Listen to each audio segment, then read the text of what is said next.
ശബരിമലയിൽ ഒരു ഉന്നതൻ ബിനാമികളുടെ പേരിൽ ഗസ്റ്റ് ഹൌസിൽ മുറികൾ ബുക്ക് ചെയ്ത് ലക്ഷക്കണക്കിന് രൂപയ്ക്ക് VIP-കൾക്ക് മറിച്ചു നൽകുന്നുവെന്നും വെളിപ്പെടുത്തൽ. ജനം എഡിറ്റേഴ്സ് ചോയ്സിൽ ദേവസ്വം മുൻ ചീഫ് വിജിലൻസ് ഓഫീസർ ഗോപാലകൃഷ്ണയുടേതാണ് വെളിപ്പെടുത്തൽ. 1500 രൂപയ്ക്ക് മുറികൾ നേരത്തെ ബുക്ക് ചെയ്യും. മണ്ഡല മകരവിളക്ക് ദിവസങ്ങളിൽ ഒരു ദിവസം 4 ലക്ഷം രൂപയ്ക്ക് മറിച്ചു കൊടുക്കുകയാണെന്നും അദ്ദേഹം വെളിപ്പെടുത്തി.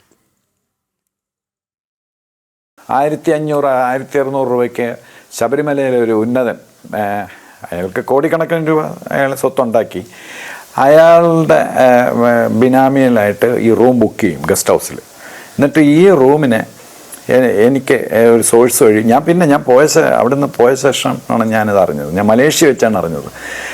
മലേഷ്യൻ തമിഴന്മാർക്ക് ഈ ശബരിമല മണ്ഡലകാലത്തും ഈ മകരവിളക്ക് സമയത്തുമുള്ള ലാസ്റ്റ് ഡേയ്സ് ജനുവരി 14 അപ് ടു 20th വരെ ഉള്ള ആ ദിവസങ്ങളിലേക്ക് ഒരു ദിവസം 4 ലക്ഷം രൂപ വെച്ച് കളക്ട് ചെയ്യും. അപ്പോൾ അത് IPS ഈ ഇദ്ദേഹമാണ് ഈ ശബരിമല TDBയിൽ അന്നത്തെ അയാൾ ആൾ ഇൻ ആളായിരുന്നു.